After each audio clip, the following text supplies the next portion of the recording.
Good morning, everybody. I figured with that nice, I don't know, steel guitar sound, we'd go into the country this morning and start off in Gina. We are in the low to mid 50s area wide, and you can see I think we have a cow grazing. Lily, if you're watching, that's my cow. It's a game we play, lots of fun. And it looks nice out there this morning. You know, we don't have any rain on the horizon for the next couple of days. So today, tomorrow, Friday, great. The weekend, that's when it comes in. That's how it works sometimes, though. You know, we get a little rain on the weekend. That's okay. We still could use some, even though we had a ton fall over that stretch last week. It looks like we will see some more, and it will be manageable. And you know what?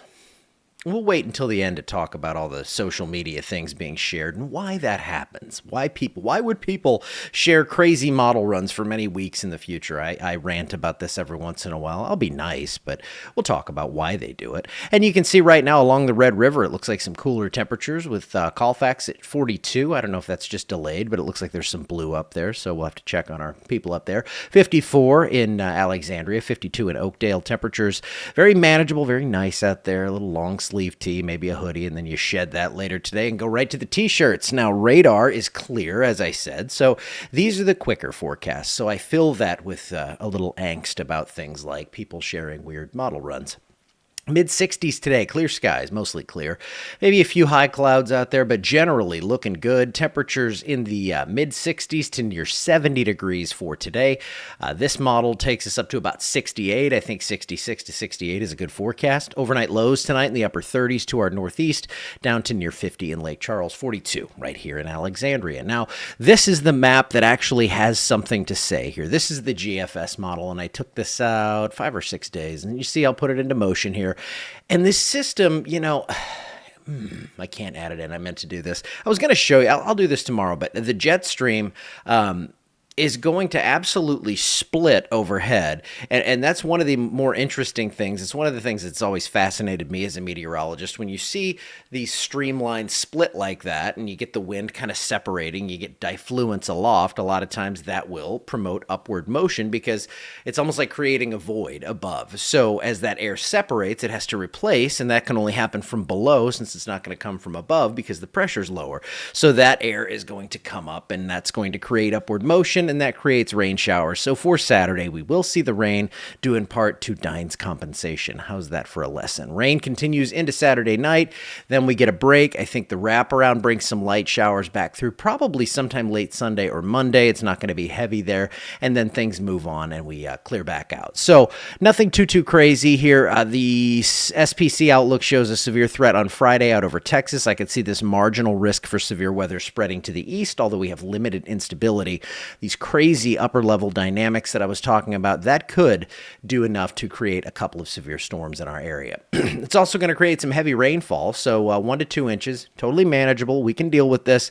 I think isolated totals could be a little bit higher, maybe pushing 3 inches, but it doesn't look like we see like the training thunderstorms running over the same location, creating the issues that we saw here several days ago. Now, that's your 7-day. It is wet on Saturday. I think we see some periodic showers after that, but it's going to be more like, you know, just showery, sprinkly stuff late Sunday into Monday.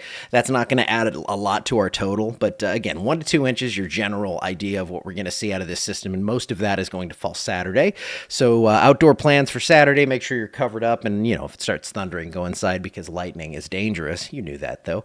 And then looking further into the future. Okay, now we'll talk about all these things, there's a model run going around, and I'm serious. I don't know what time frame it's from. It could be from last January. They've deleted the date on it, what model it is. You can't see it. They cropped it out. So it's showing crazy cold. There's talk of all these days of wintry precipitation. So I posted yesterday and I said, you know, this, I don't know where this came from. I do know we have a chance for some colder air coming in probably after Mardi Gras, like mid-February, like February 15th to the 20th, somewhere in that window. I could see some colder air. I'm not seeing a signal for crazy cold, but here's why these things get out there.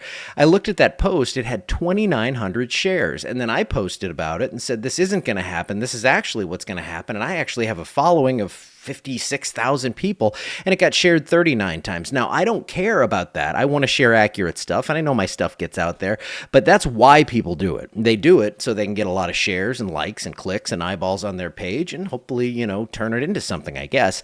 But here's some reality for you. It's warmer than normal on the average from February 8th to the 14th.